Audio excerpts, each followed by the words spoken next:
Ah, Marvel, cette franchise de comics super-héroïques, rien n'aurait pu nous préparer à son effet rouleau compresseur.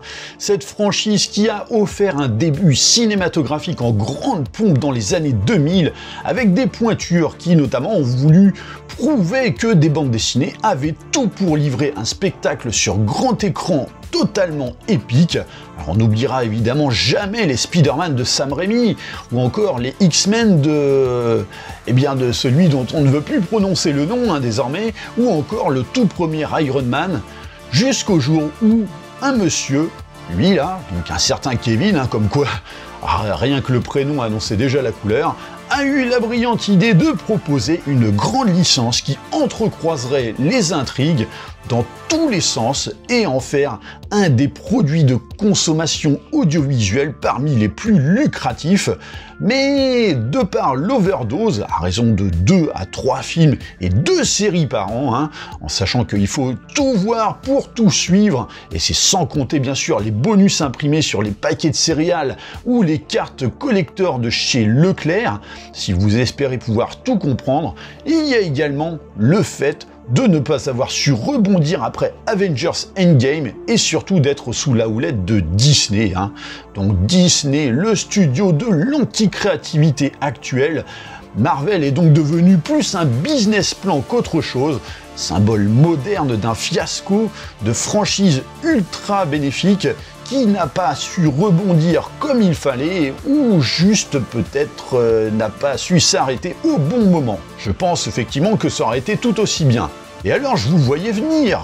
Quoi donc? 10 bousoscopes et pas un seul Marvel qui soit passé à la moulinette? Et à cela je répondrai aussi simplement oui, vous avez raison, mais c'est pas que j'ai pas envie, c'est juste que il faut que je conditionne aussi un petit peu mon auditoire, car il faut pas se voiler la face.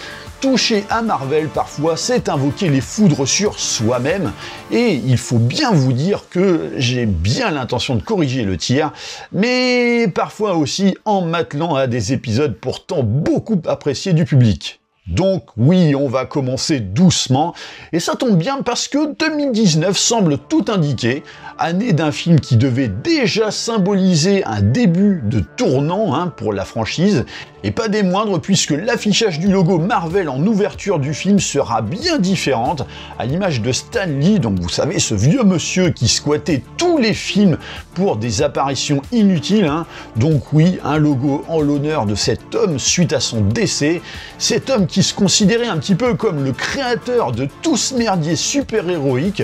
Rien qu'à ces mots, on imagine déjà la tête qu'aurait fait Jack Kirby, donc le mec a tellement dû se retourner dans sa tombe à l'idée que son ex-collègue s'est attribué tout son boulot, que le bois de son cercueil a fini par fumer.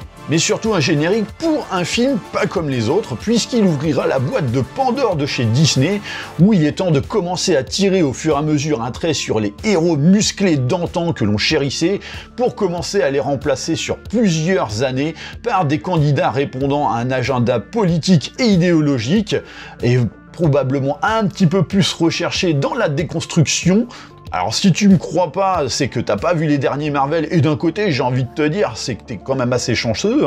Bref, 2019, Captain Marvel arrivait sur nos écrans de cinéma pour commencer à sortir le stylo qui servira effectivement plus tard à mettre un point d'honneur à tout cet univers qu'on pouvait aimer autrefois.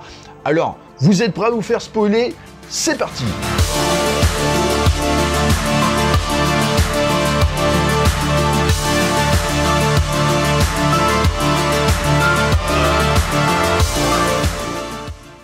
Et donc on commence le film avec une femme qui semble peu apprécier son dernier cauchemar, donc décor de désolation d'une guerre avec des aliens, où piou-piou font les pistolets laser, tandis qu'elle gît sur le sol dans un sale état, jusqu'au moment où elle découvre près d'elle une femme qui... Oh bah ça alors, c'est David Bowie. Et c'est là que Verse se réveille, oui parce que c'est comme ça qu'elle s'appelle, Verse, donc réveille dans son appartement sur la planète Ala, donc berceau de la civilisation Kree. Du coup, comme il est très tôt, et elle se dit qu'en fait, il n'y a pas de raison qu'elle soit la seule à se faire chier à 6h du mat', Donc elle décide d'aller réveiller son pote Yoon-rog, qui semble peu apprécier cette attention quand en général un homme qui se fait brutaliser si tôt le matin par une femme qui déglingue sa porte à coups de poing, c'est plus dans l'espoir qu'elle vienne avec une gentille attention d'un réveil en douceur au lit, comme lui apporter le café ou le pain au chocolat. Oui, parce que sur Allah, on est normal, on dit pain au chocolat, fin du débat. Mais en fait, là, quand je parlais de réveil matinal gentil, vous pensiez à quoi exactement ? Ah, désolé, mais vous allez vite voir dans ce film que la tonalité ne donne pas beaucoup de chance à de telles faveurs appréciées par la gente masculine, telles que vous l'imaginiez. Et plus encore avec cette héroïne qui, en plus, a une idée assez claire derrière la tête. Tu veux te battre ? Ce qui fait que Yoon-rog a bien l'intention de lui faire comprendre à sa manière que bon, la prochaine fois tu restes chez toi, espèce d'emmerdeuse, Tiens, bien fait pour ta gueule. Et donc c'est là qu'on découvre que notre héroïne, riche de nombreuses qualités, commence déjà à nous faire montre de la première. J'ai trébuché. Donc oui, effectivement, elle a trébuché sur sa mauvaise foi. Bref, ça papote pour essayer de comprendre son rêve et que, en gros, Verse dispose d'un grand pouvoir qu'on lui aurait donné dans un objectif bien précis, mais dont elle doit se servir intelligemment, donc autant vous dire qu'on est mal barré. Bref, suite à toute cette perturbation dans la force, Verse est invité à aller rendre compte de son état à l'intelligence suprême. Donc en gros, c'est un système doté d'une intelligence artificielle, mais alors genre un mix entre un électroencéphalogramme, la matrice et Manu Ferrara, vu que ça cherche à s'immiscer en toi à peu près partout où ça peut, et que une fois que tu es connecté avec, en fait cette intelligence se matérialise dans ta conscience sous les traits d'une personne qui est censée te rassurer ou que tu apprécies. Ce qui justifie 2 fois plus le côté Manu Ferrara, notamment chez les femmes. D'ailleurs, d'aucuns diraient qu'un jour, un cri s'est connecté à l'intelligence suprême, elle a pris la forme de Sandrine Rousseau, apparemment parce que l'intelligence suprême était bourrée. Bon, par contre, le cri s'est ensuite défenestré, faut dire que ça te remet en question toute ton existence, une expérience aussi horrible. Bref, sauf que Verse, quand elle se connecte, elle voit David Bowie, mais sauf que c'est triste parce qu'il chante pas. Et donc l'intelligence de lui expliquer que... Tu n'es qu'une victime parmi d'autres de l'expansion des Skrulls qui menacent notre civilisation depuis des siècles. Sauf que si elle en a été victime de cette fameuse menace, elle se souvient absolument de rien, juste qu'en gros on lui a attribué en conséquence des pouvoirs que personne d'autre sur la planète ne possède, va comprendre pourquoi. Déjà c'est pas louche votre truc, Et donc en précisant toutefois que... J'ai la volonté de servir. Alors maîtrise tes émotions. Ce que nous t'avons donné, nous pouvons le reprendre. Donc en gros, via cette puce qu'elle a dans le cou, ils peuvent inhiber ses pouvoirs. Donc gardez bien ça à l'esprit, on y reviendra. Du coup, pour montrer qu'elle est digne de ce pouvoir chelou qui sort de nulle part, on lui confie une mission d'une haute importance, parce qu'un grand pouvoir implique de grandes responsabilités. Ah merde, non, c'est pas avec ce super-héros là, pardon. Et donc elle monte dans un vaisseau avec Yoon-rog et toute son équipe. Alors t'as des cris bleus, des cris blancs, des cris noirs, des cris Sprols, tu sais pas trop comment ça fonctionne, tout ça. Et on aperçoit aussi lui, alors qui était déjà dans les Gardiens de la Galaxie 1, mais avec donc un crâne totalement traficoté, donc on a hâte de savoir pourquoi là il a un crâne normal. Non mais je vous la fais en mille, cherchez pas, le film vous l'expliquera pas, voilà. Bref, alors que le vaisseau trace sa route vers sa destination, Yoon-rog briefe tout le monde. Une mission de récupération de notre espion Solar. Les Skrulls ont encore envahi une planète frontalière. Donc en gros, le mec a été démasqué et en passe de se faire capturer par les Skrulls avec toutes les informations qu'il possède. Donc les Skrulls, les pires ennemis des Kree, donc une race métamorphe dont le chef est Piccolo. Voilà, vous savez, ce fameux méchant de Dragon Ball Evolution. Ça annonce la couleur. Donc en gros, faut exfiltrer leur pote, à savoir donc qui s'appelle Solar, mais attention, ils doivent surtout pas avoir de contact avec la population locale pour éviter toute compromission. C'est très important. Une fois arrivés aux abords de la planète, ils s'éjectent pour atterrir dans l'eau, donc protégés de leur superbe casque au look immonde façon mannequin de Galerie Lafayette à Paris, avec une crête de punk. Mais sérieux, mais un tel design, ça mériterait de finir en muré vivant, quoi. Ils se mettent donc à rejoindre la terre ferme en mode propulsion grâce à... Enfin bref, de toute façon on est chez Marvel, donc ils peuvent, voilà, c'est tout. Bref, là, faut quand même se préparer parce qu'on a affaire à une scène qui se passe de nuit, avec un brouillard à couper au couteau de boucher, tu vois absolument rien, tu comprends que dalle. Et donc tout le monde se met en place le plus discrètement possible, même si les communications semblent assez compliquées. Vous me recevez? Quelqu'un me reçoit? Répète. Non, personne? Bon, juste par contre, si vous me recevez bien, n'oubliez surtout pas d'être le plus discret possible. C'est très très important. Bref, entre ça, alors que t'es quand même en pleine mission d'exfiltration imposant de ne pas se faire remarquer, et le fait que, en fait, il se retrouve confronté à la peuplade autochtone avec laquelle, normalement, il devait pas avoir le moindre contact, ça commence fort, votre mission, dites-moi, hein. Ah bah si elle réussit, ce sera vraiment à la grande surprise générale, hein. Bref, alors que ça s'annonce mal, Verse qui, dans sa grande humilité, se dit que c'est bon, elle peut gérer ça toute seule, hein, décide d'entrer dans le bâtiment où s'est réfugié effectivement Solar, qu'ils doivent exfiltrer, mais pour être sûr d'être face à la bonne personne, effectivement, et pas un Skrull qui a usurpé une identité, eh bien Verse n'a pas d'autre choix que de le soumettre à un contrôle. Comment est votre blanquette? La blanquette est bonne. Donc c'est bon, c'est bien Solar. Et tandis que c'est la bagarre dehors, qu'on comprend rien tellement on voit que dalle, hein, comme je le disais, eh bien c'est Verse qui se prend finalement un coup de taser dans les tétés parce que Solar, en vrai, c'est Piccolo. Et donc l'ennemi de lui refoutre un coup de taser parce que c'est trop drôle de l'avoir gesticulé dans tous les sens, hein.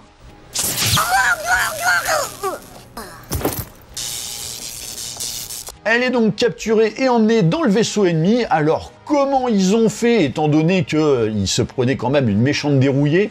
Eh bien ici, on s'en fout, hein, et d'ailleurs je vous prierai de ne pas demander comment s'est finie la bataille, parce que les scénaristes n'en savent pas beaucoup plus, merci. Totalement inconsciente, Verse se met à nouveau à rêver, donc elle se voit dans une vie qu'elle ne connaît pas, hein, femme pilote de chasse avec sa pote femme pilote de chasse dans le plus pur cliché de Frime à la Top Gun, hein. Donc ajoutons voilà, Frime à la longue liste des qualités de notre héroïne, après sa mauvaise foi et son manque d'humilité, hein. Non mais vous inquiétez pas, hein, elle en a encore plein d'autres en réserve, hein. Et donc comme on est dans un film clairement pro-féministe revendiqué, qui compte bien mettre l'accent sur tout ça, hein, outre le fait que l'héroïne soit jouée par Brie Larson, ce qui est déjà l'enfer absolu, hein, on va flanquer le film de tous les clichés possibles pour montrer que l'homme en fait est un sombre connard misogyne, donc ça en deviendrait limite misandre, hein. Limite s'ils avaient pu coller cet extrait dans le film. La place de la femme, c'est à la cuisine! Il l'aurait fait. Ah tiens, justement. Tu sais où tu peux tenir un manche à balai? À la cuisine. Bon voilà, ils l'ont fait. Donc comme dit l'adage, hein, les cons, ça ose tout. Et puis forcément, chaque mec qui tente de la rabaisser tout au long de sa vie dans ses fameux rêves, vous avez remarqué, oui, que des connards machos blancs cisgenres, hein, donc vous savez, cette l'humanité. En même temps, faut au moins ça pour un film pro-féministe, avec pour actrice principale l'équivalente américaine de Camélia Jordana, hein. Enfin bref, mais ces rêves, Verse ne les contrôle pas. Non, en vérité, ce sont les Skrulls qui les pilotent, hein, qui après l'avoir capturé et ligoté à une croix de Saint-André, et après avoir joué avec des sondes sur elle, comme tout alien qui se respecte, ont décidé d'infiltrer ses souvenirs pour y trouver des indices. Jusqu'au moment où ces fameux souvenirs l'amènent à sa première rencontre avec le docteur David Bowie, hein, et il découvre via sa plaquette nominative qu'elle bossait effectivement pour le projet Pegasus, qui ne manque pas de piquer la curiosité des Skrulls, hein. Les Skrulls qui cherchent aussi d'autres infos, comme par exemple des coordonnées spécifiques, et en l'occurrence peut-être l'adresse de Big Kahuna Burger, mais bon, ça se solde par un échec, du fait que les souvenirs deviennent de plus en plus brouillons et impossibles à décrypter. Pendant que Verse se réveille grâce à... en fait, on sait pas, mais comme le film en a besoin, sinon il avance pas, on n'a qu'à dire qu'en fait, c'est comme la veille, hein, c'est-à-dire que il est 6h du mat, et à 6h du mat, Verse, elle se réveille, voilà. Et alors, en plus, les Skrulls, je ferai gaffe, hein, parce que Verse, quand elle se réveille le matin, elle veut faire la bagarre, hein, donc voilà, soyez prévenus. Bon, sauf que là, ils sont sereins, parce qu'effectivement, dans cette posture, ils risquent pas grand-chose. Et puis, en plus, elle a les mains piégées dans des socles métalliques, voués à parer ses pouvoirs, hein. Mais, comme le film n'avancerait pas là non plus, les scénaristes ont décidé que, finalement, elle parvient quand même à utiliser ses pouvoirs et à se libérer. Donc si tu veux une explication à ça, pourquoi là elle arrive à utiliser ses pouvoirs, sache que quand tu bosses chez Marvel en tant que scénariste, tu signes une charte spécifique qui s'appelle donc la charte RAB, pour rien à branler, et croyez-moi que ça va beaucoup servir, surtout dans ce film. Et là, elle découvre qu'en fait, bah, les Skrulls, ils lui ont rien mis dans la tête. Elle pensait justement que c'est eux qui lui mettaient tous ses souvenirs. Mais non, non, non. Bon, par contre, si elle marche en canard, c'est qu'ils lui ont mis autre chose, mais ailleurs. Ils vous ont vraiment fait subir le pire. Arrêtez vos manipulations mentales, qu'est-ce que vous voulez? Ah, bah voilà un propos qui pousse à la curiosité, dites-moi. C'est qui il, justement? Eh bien, sachez que Verse n'en a strictement rien à foutre, voilà. Du coup, elle se lance dans son envie de foutre une trempe à absolument tout le monde, hein, Ah bah non, non, tiens, là, bizarrement, elle peut plus utiliser ses pouvoirs, parce que, bah, les scénaristes, effectivement, aiment la charte rien à branler, hein, c'est cool, hein. Et donc, ça castagne comme ça peut dans les couloirs du vaisseau. Vous ne sauriez pas comment retirer ces trucs par hasard? Non? Tant pis. Oh là là, comme c'est drôle! Oh, les sacrées répliques, hein. Bon, en même temps, on est chez Marvel, hein. Donc bon, vous aurez compris qu'on peut également ajouter l'arrogance à la longue liste des qualités de Verse, hein. Non mais, attends, il y a vraiment quelqu'un qui a validé ça? Enfin, je sais pas, je vous la remets parce que c'est quand même puissant dans le genre ridicule, quoi. Oh là là. Bref, ça bagarre sec, alors Verse se fait taser, allez, 10 fois en 10 secondes, mais là par contre, ça lui fait absolument rien, alors que sur la planète Torfa, elle a fini avec 2 coups de zapette et elle était dans les pommes, hein. Donc c'est beau la logique, hein. Et alors, t'as pas vu ce passage? Bon bah maintenant c'est chose faite. Donc l'autre en fait elle arrive à activer le déverrouillage d'une porte par reconnaissance tactile Skrull en utilisant ses orteils, s'il te plaît. Mais on est en train de regarder quoi, sérieux? Bref, comme le combat devient totalement rébarbatif et puis grâce à la charte rien à branler, elle parvient effectivement à libérer ses mains en usant de ses pouvoirs.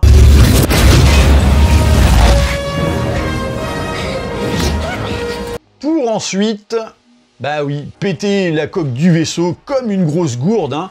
Mais heureusement, parce que les Skrulls ont été écrits justement sous la charte rien à branler, lorsqu'ils l'ont emprisonné, eh bien en fait, ils ont bien pensé à lui enlever ses godasses, mais pas son masque Galerie Lafayette. Donc c'est quand même plutôt sympa, hein. Tu sais, au cas où, je sais pas, elle en aurait besoin pour respirer, comme, par exemple, dans le vide spatial.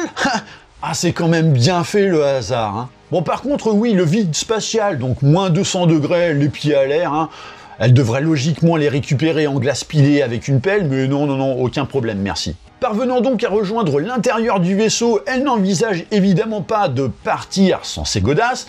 Je veux dire, en même temps, c'est des bottes en cuir de trou du cul, ça coûte genre 25 schmeckles, hein. 25 schmeckles, mais je vois pas combien ça fait, bah c'est beaucoup, pas beaucoup.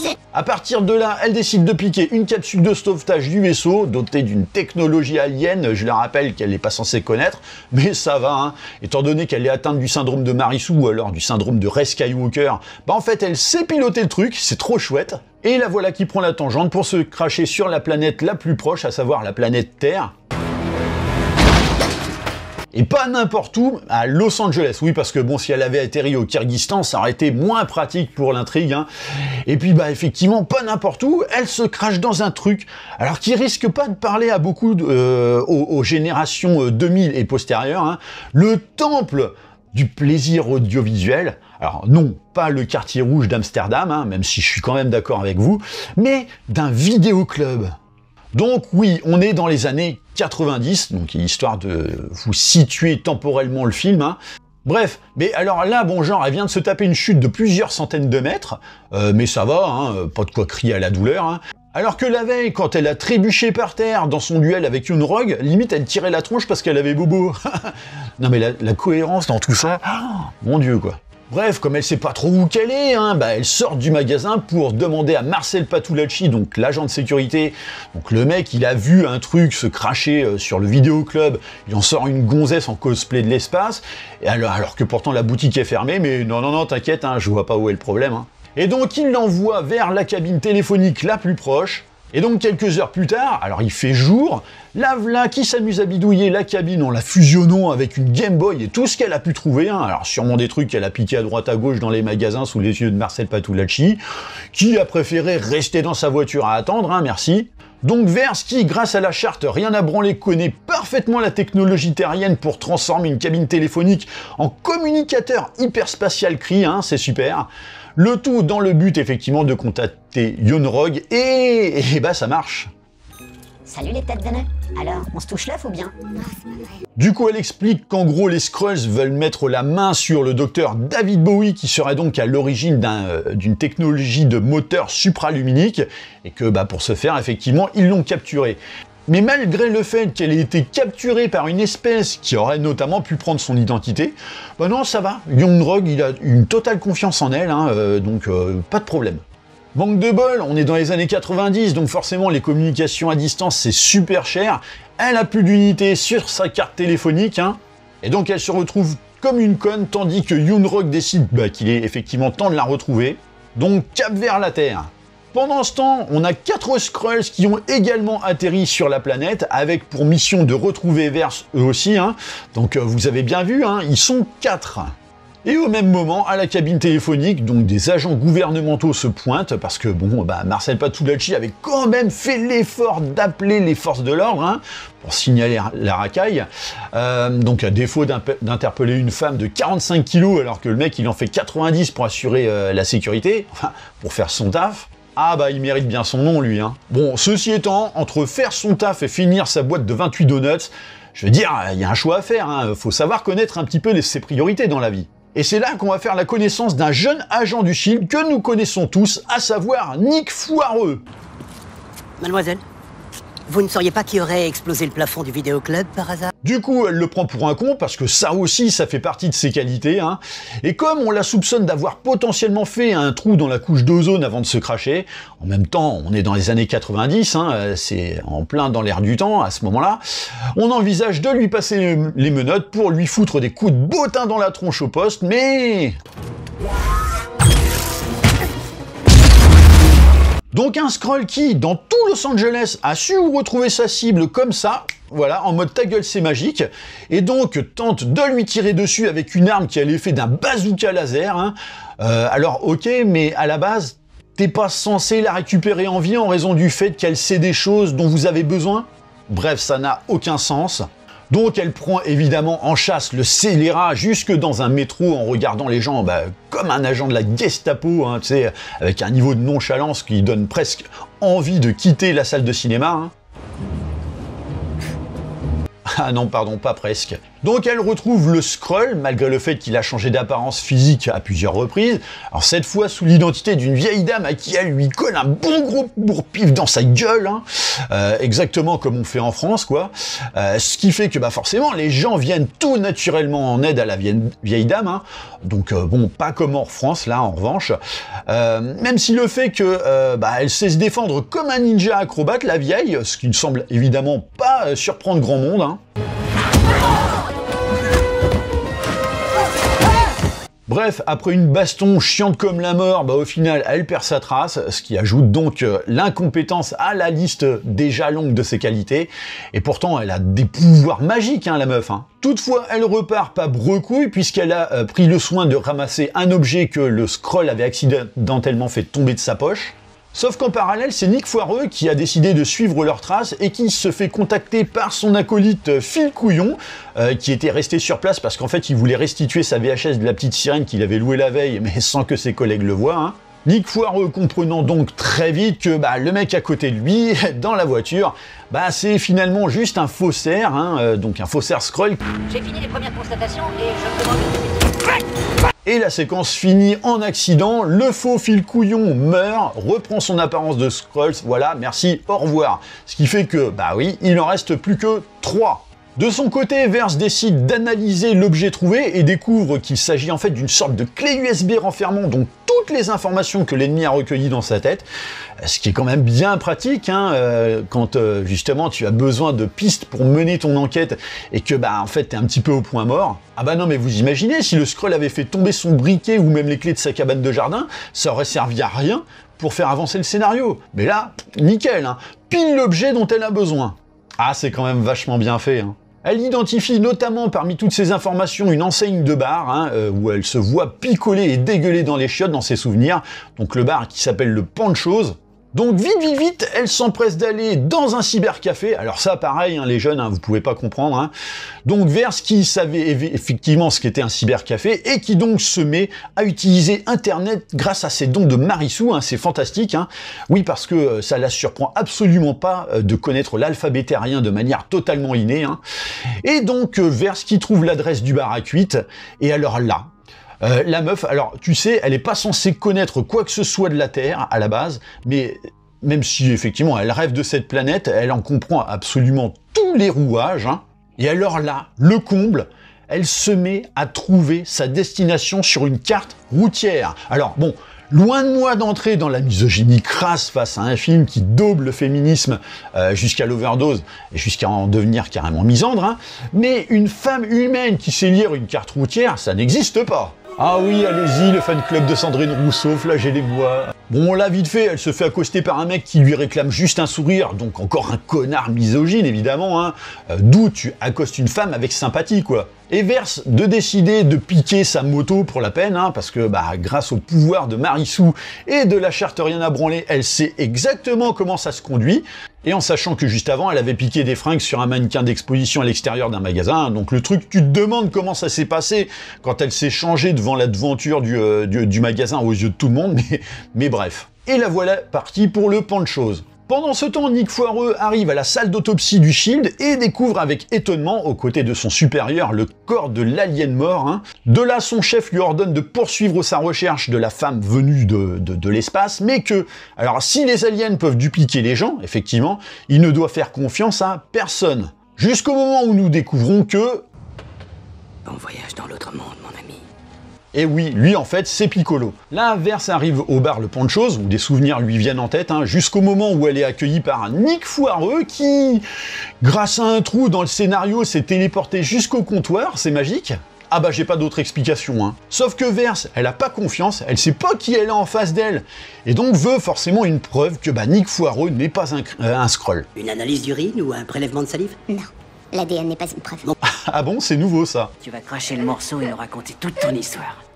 Mon histoire. Et donc le voilà qui raconte que quand il était petit, sa mère l'habillait avec une robe et lui mettait du rouge à lèvres, hein, ou aussi que Michael Jackson est venu chez lui. Pour pisser un coup. Ou encore que, bah, au collège, il a perdu sa virginité avec Madame Gradou, hein, donc prof d'histoire de 59 ans, 87 kilos, dans les chiottes du bahut, et que pourtant ils se sont quand même fait griller par leurs camarades de classe. Bref, et j'en passe. Et donc ça fait office de preuve? Et bah pour Vers, oui, apparemment. Alors que le mec, tu le connais même pas, si ça se trouve, il te raconte des conneries. Je repose la question, mais qu'est-ce qu'on est en train de regarder, bordel? C'est n'importe quoi. Du coup, Nick Foireux veut également une preuve qu'elle est la vraie Vers, hein, et la voilà qui utilise ses pouvoirs afin de détruire un jukebox. Je suis désolé, mais je ne vois pas en quoi ça prouve que vous n'êtes pas une Skrull. Bah oui, en même temps, l'autre, il savait déjà pas qu'il y avait des aliens sur la planète il y a à peine une heure, donc en quoi il sait que les Skrulls n'ont pas de pouvoir équivalent? Bon, ceci étant, s'il voulait vraiment juste avoir une preuve plus évidente de son identité, il avait juste à l'écouter parler, hein. Enfin, je veux dire, personne, pas même un Skrull, n'est capable de dupliquer un comportement aussi insupportable. J'imagine qu'un colonel espion et agent du Shield doit avoir accès au projet à haute sécurité. Où est Pegasus? Et donc, comme Nick Foireux a l'habilitation pour savoir de quoi il en retourne, il se propose d'emmener la demoiselle sur la base top secrète du dit projet Pegasus. Non, mais elle vient d'une autre planète, elle pourrait dire n'importe quoi, n'importe quelle connerie pour faire style qu'elle est gentille alors que peut-être pas du tout. Tu la connais depuis même pas 2 heures et tu veux l'emmener, soi-disant, sur une base top secrète, voilà, en toute quiétude. Bref, après s'être mis d'accord, les voilà sur la route de la base secrète où a été développé le projet Pegasus. Hein. Et vous, vous êtes une Kree. Une lignée de nobles guerriers. Héroïque. Noble guerrier héroïque.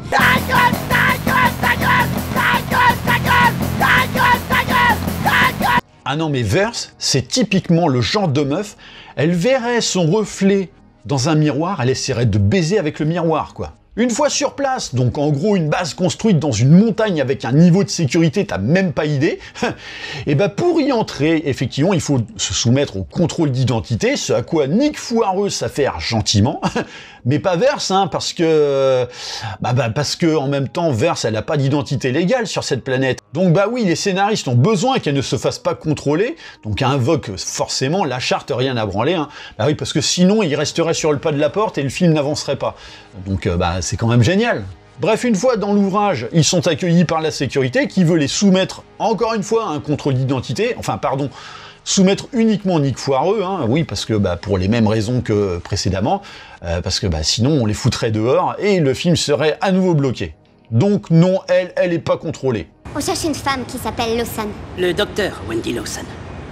Ce qui leur vaut de finir enfermés dans un bureau. Du coup, Nick Foireux utilise son beeper pour envoyer un message à son agence afin de faire venir des renforts. Donc vous savez, ces fameux beepers de l'époque qui fonctionnaient sur un principe de réseau moins 4G. Mais là, t'inquiète, impec. Il arrive à envoyer son message dans un bunker à 70 mètres de profondeur sous une montagne, c'est fabuleux. Bref, comme Nick Foireux est un fan de MacGyver, il utilise une vieille ruse pour se libérer de leur prison de fortune. Alors de là, ils sont totalement libres de pouvoir se balader partout parce que en fait les scénaristes se sont dit que s'il y avait eu du monde qui circulait, comme dans n'importe quelle base, ils retourneraient forcément en tôle au bout de même pas 5 minutes et le film serait encore une fois bloqué.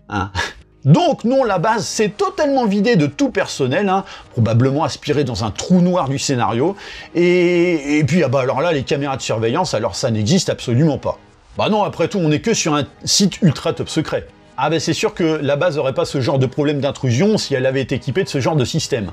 Et au voleur, on dit ciao, ciao, secteur Alain. Voilà, maintenant vous l'avez bien en tête cette pub de merde, c'est insupportable. Bref, à un moment, dans leur balade, ils croisent un putain de chat, parce que de toute façon, c'est typique des bases aériennes d'avoir des chats, vous avez même pas idée, ces saloperies sont partout. Non mais là, le pire, c'est que je blague pas, c'est probablement le truc le plus tangible du film. Donc chat qui rend complètement gaga à la limite du débile Nick Foireux. Tu es très joli comme ça, tu le sais que tu es mignon. Et comment tu t'appelles? Chabite. Et alors pour couronner le tout, il est roux, et comme tout le monde le sait, quand c'est roux, ça pue. Tu pues le chat. Non, bien sûr, je plaisante. Moi-même, j'ai connu des roux qui ne sentaient pas mauvais tous les jours. Et donc, les voilà qui arrivent à la salle des archives, qui doit faire genre 1000 mètres carrés d'étagères toutes serrées les unes contre les autres, mais l'objet de leur recherche est trouvé en 5 secondes chrono. Et c'est là qu'ils découvrent qu'en vrai, le docteur David Bowie était une crie, et donc selon les archives, elle serait morte lors d'un vol d'essai avec une autre personne dont on ne veut surtout pas donner le nom, parce que il faut garder l'effet de surprise, voyons. Sauf que Verse voit sa tronche sur des photos d'archives du projet Pegasus et découvre que ce crash a eu lieu effectivement il y a 6 ans, donc pile quand elle est devenue amnésique. Oh ça alors, mais on s'en serait pas du tout douté, mais c'est vrai quoi. Qui aurait pu imaginer que les rêves qu'elle faisait étaient en fait de vrais souvenirs? C'est fou comme c'était imprévisible. Donc oui, Verse est en vérité humaine. Mais alors, c'est fou comme son amnésie et son conditionnement cri ont été très aléatoires. C'est-à-dire qu'elle a oublié son passé d'être humain, sauf quand ça arrange les besoins du scénario, comme par exemple avoir des souvenirs bien précis mais qui servent l'histoire, ou encore qu'elle connaissait l'écriture terrienne, ou encore qu'elle sait conduire une moto, et j'en passe. Bon, par contre, ça n'explique pas pour autant pourquoi elle est capable de trafiquer une cabine téléphonique avec une putain de Game Boy pour en faire un super téléphone satellite 35G, comme si c'était une connaissance lambda de l'être humain, quoi. Et donc les dossiers font également référence d'un témoin, donc le capitaine Boubou, dont la tronche rappelle vaguement la personne avec qui Verse se voit dégueuler dans les chiottes dans ses rêves. Du coup, elle en profite pour bidouiller encore une fois une cabine téléphonique avec ce qu'elle trouve, donc du scotch et puis des trombones, donc qu'elle combine à sa manchette. Donc vous savez cette fameuse manchette qui a grillé à cause de la clé USB Skrull. Et bien là, grâce à la charte rien à branler, elle remarche. C'est cool, Donc le tout afin d'appeler Yon Rogue, et là il lui explique que Lawson était un agent CRI infiltré, du nom de Marvel. Ses recherches portaient sur une source d'énergie absolue. Manque de bol, les renforts du SHIELD arrivent, et quand je dis manque de bol, c'est que en fait c'est Piccolo, sous l'apparence du directeur de l'agence, qui vient, encore une fois, et après avoir rejoint Nick Foireux, compte bien interroger Verse. Sauf que Nick Foireux, en connaissance d'une présence extraterrestre qui est capable de dupliquer l'identité de n'importe qui, il n'a pas trop confiance, et donc il tend une perche à son boss. Verse, on la repousse jusqu'à l'escalier de service et crac, on la prend en sandwich, comme à notre dernière visite à la maison de passe avec la chimelle brésilienne. Ok. Ce qui met donc la puce à l'oreille de notre agent, puisque la dernière fois qu'il était allé au tapin, c'était pas avec lui, mais avec Phil Couillon. Du coup, il tente de le semer en prétextant vouloir d'abord aller au cabinet parce que visiblement le tacos de ce midi passe mal, hein, ce qui lui permet d'avertir l'héroïne que l'ennemi est assez basque. Ah ouais, mais sauf qu'il en faut pas beaucoup à Piccolo pour comprendre qu'il s'est fait rouler. Il retrouve donc Nick Foireux et commence à taper très très fort dans son groin, hein, jusqu'à ce que Verse le sauve en envoyant à Piccolo un bon gros fulgure au poing dans sa face, hein, et que nos deux héros prennent la fuite. Là, tandis que les alarmes sonnent de partout, mais que personne n'intervient parce que il y avait double portion de frites à la cantoche de la base, hein, ce midi. Heureusement, il y a les agents du Shield qui les coursent parce que sinon, la base serait totalement déserte, hein. Littéralement dans l'impasse, Verse propose à Nick Foireux de piquer une sorte d'avion top moderne ultra chelou, hein, mais grâce au pouvoir de Marissou et grâce à la charte rien à branler surtout, eh bien elle sait piloter cet avion doté d'une technologie qu'elle ne connaît pourtant pas du tout, encore une fois, c'est magique. Et les voilà qui s'enfuient, non sans découvrir qu'en fait ils sont pas tout seuls, puisque Chabit les a accompagnés, hein. Tu es jolie. Ouais, voilà. Qui c'est la plus belle? Tu es jolie comme un cœur. Putain, c'est affligeant, quoi. Bref, l'heure est venue d'aller retrouver la seule personne qui était témoin du fameux crash il y a 6 ans, et qui serait susceptible de connaître Verse, à savoir Boubou, qui habite en Louisiane, hein, donc le pays des moustiques de la taille d'un piaf. Et donc, comme ils n'avaient pas l'adresse, eh bien les scénaristes leur ont filé comme ça, en douce, lors d'une scène hors champ, ce qui est quand même bien plus pratique, hein. Donc Boubou qui, pour renforcer l'aspect féministe, au-delà du fait que déjà le héros de ce film dans les comics est censé être un homme, je tiens quand même à le rappeler, eh bien Boubou est donc une femme forte, hein, puisque ex-pilote de chasse, noire qui plus est, et mère célibataire, parce qu'effectivement, de toute façon, les hommes sont tous des gros cons. Mais comme elle est censée être morte depuis 6 ans, il va falloir effectivement convaincre son auditoire au-delà d'une histoire de petits hommes verts. C'est génial. Et elle sait faire bien d'autres choses encore. Oui, comme par exemple être insupportable pour le spectateur, hein. Bref, Boubou lui raconte ce qui s'est passé et qu'on sait déjà, donc vol d'essai orchestré par le docteur David Bowie, crash, disparition, et nous d'apprendre en complément que, en fait, elle et Verse, donc, alors, Verse qui s'appelle finalement Carol Danvers, hein, en vrai, en tant qu'humaine, eh bien, sont les meilleurs amis du monde, trop cool. Alors en fait, t'en as rien à foutre, quoi. Bref, après s'être remémoré les trucs trop lolilol, la fiesta est interrompue par l'arrivée de Piccolo. Vous devriez être plus aimable avec vos voisins. Sans blague. Mais vous vous demandez sûrement comment il a fait pour retrouver leurs traces d'ailleurs. Eh bien... Bref. Ah mais non, il n'y a pas d'explication, hein. Et donc Piccolo d'expliquer qu'il n'est pas le méchant qu'on croit, hein. Nous venons en paix. Et que s'ils l'ont capturée, c'est en découvrant qui elle était vraiment, et quand en fait c'était pas une crie. Je ne savais pas encore qui vous étiez. Je n'avais pas encore compris que vous n'étiez pas comme les autres. Du coup, tout le monde se met d'accord pour se détendre un peu et discuter, si toutefois un autre invité ne venait pas parasiter cet instant de calme, hein.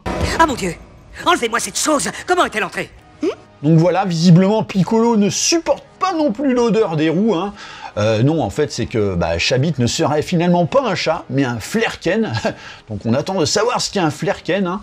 Et donc pour se mettre d'accord sur ce qui s'est passé il y a 6 ans, eh bien Piccolo a retrouvé dans les archives du projet Pegasus les enregistrements de la boîte noire, qui vont donc s'écouter tous ensemble, hein. Et donc voilà ce qu'on en découvre, c'est que en fait le docteur David Bowie envisageait de rejoindre lors de ce vol d'essai son laboratoire, donc un propos qui a intrigué autrefois Verse, hein, puisqu'ils étaient quand même au niveau de l'orbite spatiale. Accélérez, Carole, accélérez. Bien, à votre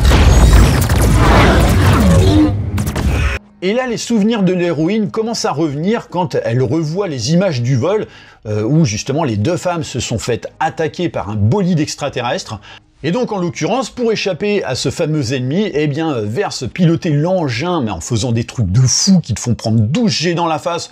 Mais ça va, hein, elle a visiblement pas de difficulté à encaisser autant sans combinaison antigène et respirateur, hein, merci, hein. Non mais déjà, prends-toi 7 ou 8 jets dans la tronche, je peux t'assurer que ça te calme. Mais bon, en même temps, on est chez Marvel, hein, on va quand même pas attendre de eux qu'ils respectent la logique technique et physionomique. Qu'est-ce qu'il fait? Moi, les recherches. Je n'aurais jamais dû vous entraîner là-dedans. Ok, et donc ils veulent te récupérer, toi et ton taf, mais ils te tirent dessus et s'apprêtent à te détruire. C'est logique tout ça, quoi. Ouais, c'est des ennemis un peu cons, quoi. Bah, un peu comme quand les Skrulls devaient capturer Verse vivante en l'attaquant avec un bazooka laser, quoi. Hélas...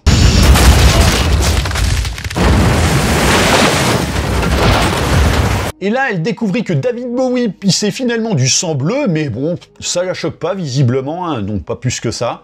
Mon vrai nom est Marvel. Et je viens d'une autre planète.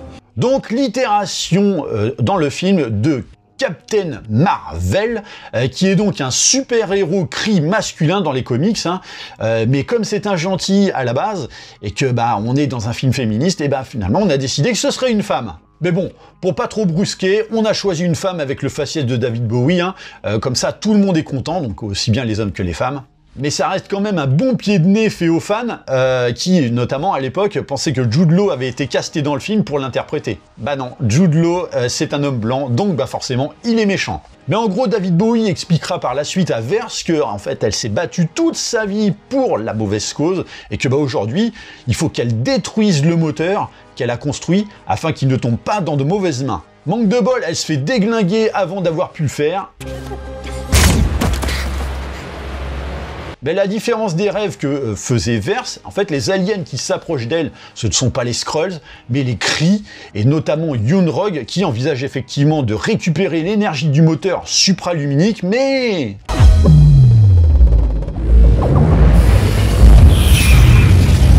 Donc l'objet explosant dans une déflagration d'énergie incroyable sur presque 1 km de diamètre, hein, qui contamine forcément la jeune femme, mais uniquement elle, hein, merci. Hein. Non, Yunrog, lui, qui était quand même tout aussi près, a juste fait un vol plané, mais comme on est effectivement dans un film féministe, le noyau a décidé de ne contaminer que des femmes. Voilà, merci, au revoir. Donc voilà, Verse, finalement, a son explication à la raison pour laquelle elle était la seule à avoir ce pouvoir. Bon, alors, accessoirement, faut quand même rappeler que ce flashback, c'est une vision faite de la bande enregistrée de la boîte noire de l'avion. Même si l'avion, ça fait 5 minutes qu'il s'est crashé, et qu'il n'y a plus personne dedans, et que maintenant, en fait, il est censé être en miettes. Il ne reste rien. Le noyau a été détruit. Mais la boîte noire a quand même réussi à enregistrer toute cette situation, c'est fabuleux. Bref, Verse a enfin compris que elle a été dupée durant 6 ans par les Kree et qu'il mériterait facile sans réveil à 6 h du matin, ces gros enfoirés, notamment Yunrog. Mais ce qui ne l'empêche effectivement pas d'être assez con pour douter quand même de Piccolo, hein. Vous êtes une bande de terroristes qui massacrent des innocents. Qui se sont obligés de lui expliquer que en vrai leur planète a été détruite par les Kree parce qu'ils ont jamais véritablement voulu se soumettre à l'asservissement des Kree et que ils cherchaient notamment une planète refuge depuis toutes ces années, que David Bowie développait pour eux le moteur supraluminique qui leur permettrait de voyager dans l'espace en quête justement d'une nouvelle terre d'accueil. Et Boubou de confirmer que tout ça semblait effectivement concorder avec la devise de David Bowie. Non, pas cette devise-là. Lawson nous répétait tout le temps que notre but à Pegasus n'était pas de faire la guerre, mais d'y mettre un terme. Mais alors donc, tu nous expliques comment ça s'est passé quand, justement, le docteur David Bowie est passé en commission de validation du fameux projet Pegasus hors de prix. Je veux dire, c'est ça que tu leur as dit? Je veux mettre un terme à la guerre, alors je veux qu'on construise un moteur? Elle est où la logique? Bref, ce qu'on sait également, c'est que seules les coordonnées du laboratoire de David Bowie leur permettraient de trouver les réponses aux questions qui se posent encore.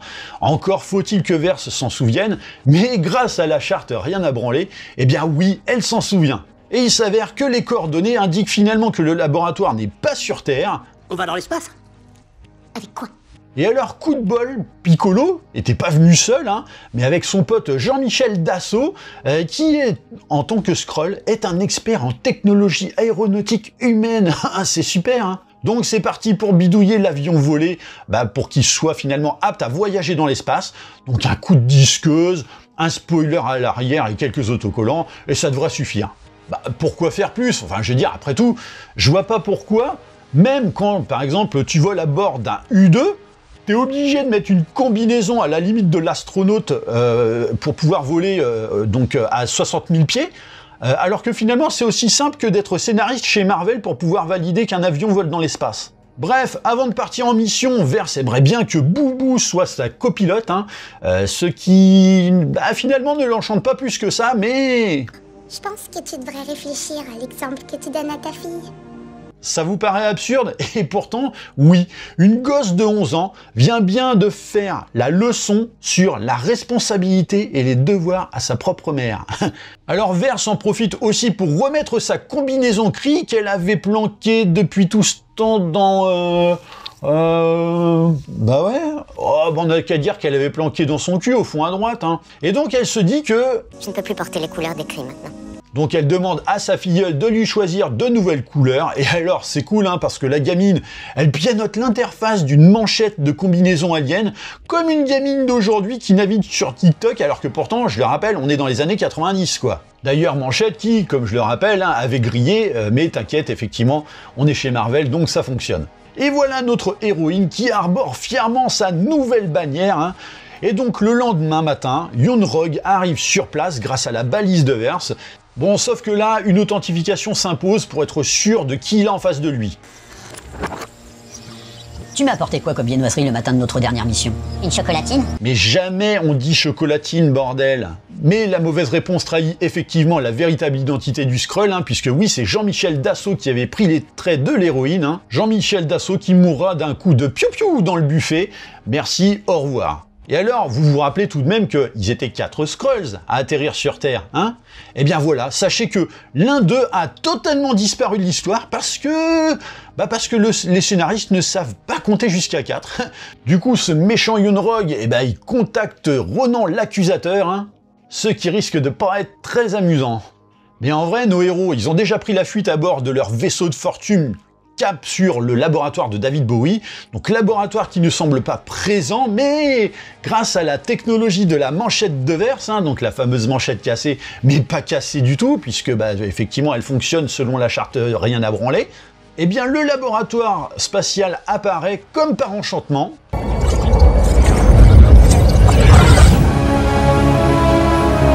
Alors c'est fou de se dire que David Bowie a fait de ce bâtiment Kree son laboratoire secret, qu'elle a dû soumettre à des protocoles anti-détection et anti-intrusion Kree, vu qu'en plus elle était un peu une traîtresse, mais que la manchette permet quand même d'activer.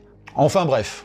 Et une fois à l'intérieur, il découvre une salle de contrôle et d'expérimentation dans laquelle se trouve donc un noyau d'énergie sur lequel David Bowie basait tous ses efforts pour concevoir son moteur supraluminique, hein.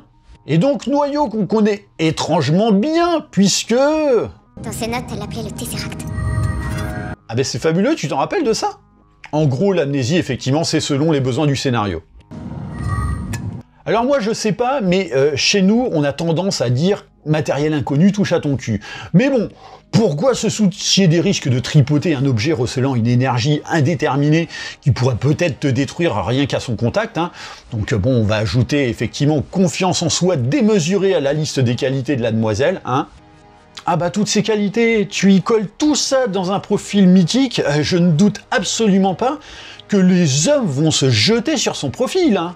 Sauf qu'en fait, nos héros comprennent qu'ils ne sont pas seuls, hein, ce qui fait que Piccolo se met à pousser un cri.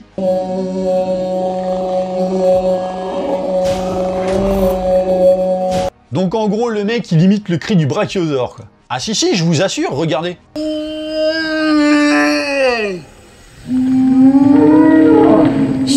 C'est pareil. Et là, v'là-t-il pas que toute la Smalace pointe, donc des dizaines de Skrulls, hein, qui avaient visiblement trouvé refuge dans le vaisseau via l'aide de David Bowie, donc depuis 6 ans, donc on se demande même comment ils se sont nourris, hein. Bon, là, Piccolo découvre par sa femme que il a donné naissance en son absence à un poids cassé géant. L'objectif des Skrulls étant désormais de retrouver les leurs éparpillés dans toute la galaxie pour pouvoir trouver refuge ailleurs. Manque de bol. Fraternise avec l'ennemi. Bah oui, parce que nos héros, en fait, ils sont assez cons pour ne pas avoir réactivé le champ d'invisibilité du vaisseau. Mais en dehors de ça, on serait quand même curieux de savoir comment Yon-Rogg et son équipe ont pu trouver aussi facilement la position du vaisseau, sans les coordonnées déjà, et surtout d'un vaisseau en orbite autour d'une planète de 13 000 km de diamètre, quoi. Bref, Vers n'étant évidemment pas très contente parce que... Tu m'as menti. J'ai tiré de toi la meilleure version de toi-même. Mais bon, Young-Rog, lui, il continue de la baratiner, genre c'est nous qu'on a fait de toi ce que tu es, gna gna gna. Mec, je sais même pas pourquoi tu insistes encore à essayer de lui faire avaler des couleuvres, puisque de toute façon, elle sait. Et tu sais toi aussi qu'elle sait. C'est bon, vous suivez? Et donc oui, c'est là que la puce inhibitrice calme le jeu et que Verse va donc devoir se battre à la loyale, hein, ce qui doit être dur pour une femme avec autant d'humilité. Hein. Donc vous vous souvenez, cette même puce inhibitrice qui est faite pour la priver de ses pouvoirs, si l'envie venait au cri de lui couper la chic, mais malgré le fait qu'elle sait déjà depuis un moment qu'en fait ils l'ont trahi et que c'est pas eux les gentils, et finalement elle a préféré la garder cette puce, hein parce qu'effectivement le scénario en avait besoin. Bref, pendant que les soldats Kree s'amusent à maltraiter des Skrulls, comme par exemple en tirant très fort l'élastique de leur slip, hein, Verse finit incapable d'avoir le dessus et se prend vite une rouste, ce qui ne change finalement pas d'habitude, hein, mais bon. Elle va encore dire qu'elle a trébuché, tout ça. Hein. Pendant qu'elle était dans les vapes, on lui a branché le système Manu Ferrara, hein, donc j'aime autant de dire qu'elle l'a senti passer, ce qui ne manque pas de la réveiller avec une forte envie de boiter. Et donc la revoilà face à l'intelligence suprême, hein, qui se représente sous les traits de David Bowie, qui se la raconte. Hein. C'est la classe, ce blouson. Oh, cette musique, j'adore. Oui, parce que c'est évidemment un trait de caractère assez récurrent des intelligences artificielles de se la péter. Le tout accompagné d'une musique que l'intelligence suprême a donc pris dans la mémoire de Verse, à savoir Come As You Are de Nirvana.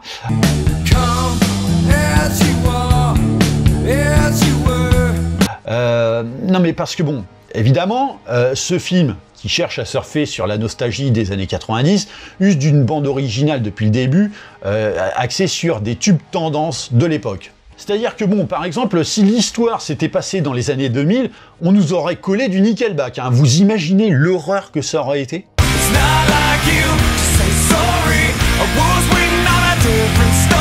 Mais là... je tiens quand même à le rappeler, pour que cette musique soit dans la mémoire de Verse, ça veut dire qu'il aurait fallu qu'elle l'entende à l'époque, donc notamment avant l'année du Crash. Donc Crash qui, je le rappelle, a eu lieu en 1989. Donc tu m'expliques comment c'est possible quand on sait que le titre en question de Nirvana est sorti en 1991. Elle peut pas l'avoir dans sa tête, ce titre. Ça n'a aucune logique, ce film. Et alors que Verse menace de tous les tuer, on lui rappelle que « Oh, tu vas te calmer, hein, c'est pas toi la patronne ici, ok ?» Bref, là, ça part dans un délire psychédélique juste pour lui faire comprendre que, en gros, sans les cris, tu serais qu'une merde. Mais bon, via ses souvenirs, où elle a dû faire face à l'adversité, mais surtout grâce au pouvoir de l'amour, enfin surtout l'amour qu'elle se porte à elle-même, hein, mais aussi grâce à la vocation spirituelle des fémènes du monde entier, et bien sûr surtout grâce à la charte Rien à branler, Verse arrive finalement à retrouver ses pouvoirs dans le monde virtuel, ce qui influe sur son état dans le monde réel. On va comprendre pourquoi.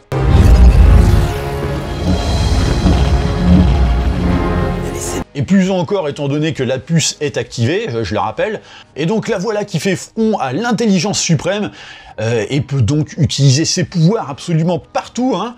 Donc un pouvoir qui permet de faire absolument tout, hein, comme jarter l'intelligence suprême de sa caboche, mais aussi de foutre une branlée à tous les cris qui la tiennent en respect, ou encore désactiver les menottes électroniques des prisonniers, voire même éteindre la lumière dans les chiottes à distance, hein, pendant que Yoon-Rog est en train de faire popo. Et ouais, c'est tout ça la force de la charte Rien à branler. Bref, Verse est envahi par une puissance extrême qui la transforme en luciole, hein.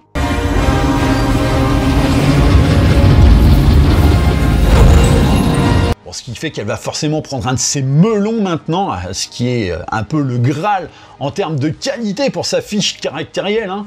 Enfin, vous imaginez donner davantage de pouvoir à quelqu'un qui mériterait surtout qu'on lui ferme son clap-merde. Plus contre-productif que ça, tu meurs, quoi. Bref, Verse fume tout le monde et brille justement comme Jésus quand il est reviendu, hein. Jésus 2, le retour. Et alors qu'elle veut confier le Tesseract à Nick Foireux pour justement brouiller les pistes, le monsieur est, effectivement, il est moyennement emballé, hein, à l'idée de toucher un truc comme ça. Et d'un côté, ça se comprend. Sauf qu'il y en a un que ça semble pas gêner.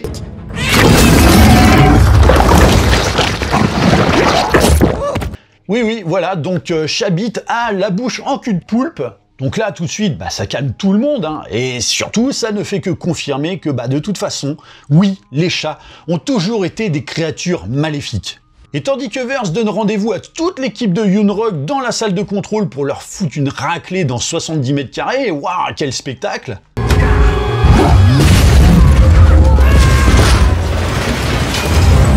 C'en est juste pathétique de nullité. Et donc c'est Nick Foireux et Boubou qui se font tricard par des soldats Kree qui ont bien l'intention de les foutre dehors. Donc dehors dans l'espace, ça risque d'être un peu gênant. Sauf que en vrai, car oui, le soldat Kree juste là, en fait c'est Piccolo. Oui, parce que je tiens quand même à le rappeler, c'est une espèce métamorphe, hein, donc tous autant qu'ils sont. Mais il n'y a que lui qui a la jugeote de repomper l'identité de l'ennemi pour le duper. Et donc...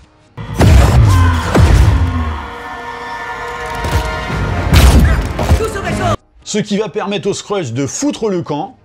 Manque de bol, ils se font prendre en chasse par Yoon-Rog et une pote à lui, mais Boubou, ça va, hein, elle gère, hein, elle pilote l'engin comme si c'était une trottinette, alors que il y a même pas 24 heures, elle savait même pas que ce bolide existait, c'est génial. Donc là, on te fait une putain de repompe de la séquence de Independence Day dans le canyon, hein, donc ça fait des zigzags de partout, dans tous les sens, à une vitesse ahurissante, tout en sachant que les scénaristes ont par contre juste oublié que dans la soute de l'avion, t'as des dizaines de Skrulls pas attachés, mais bon, c'est pas grave. Et dans l'action, l'adversaire, notamment la soldat d'élite Kree pilotant un bolide qu'elle connaît par cœur, se fait fumer par une nobody avec un avion qu'elle ne connaît pas, c'est fabuleux. Histoire de calmer Yoon-Rog dans son élan, Verse, qui a également acquis le pouvoir de voler en supersonique comme ça en un claquement de doigts, hein, se charge de lui Fissa.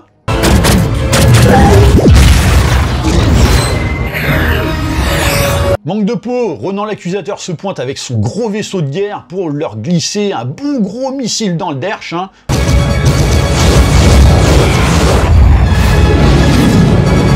Ah bah non, plusieurs missiles en fait, hein. Sauf que y a rien qui vient à bout de la meuf, quoi. C'en est presque triste parce que c'est bien la première fois où t'aurais presque envie que le méchant gagne, ou plutôt que le héros perde. Hein. Du coup, Ronan repart brecouille, comme on dit dans le bouchonnois. Et il y en a un autre qui va repartir dans le même état, c'est Yoon-Rog. Arrête la pyrotechnie et prouve-le-moi que tu peux te battre.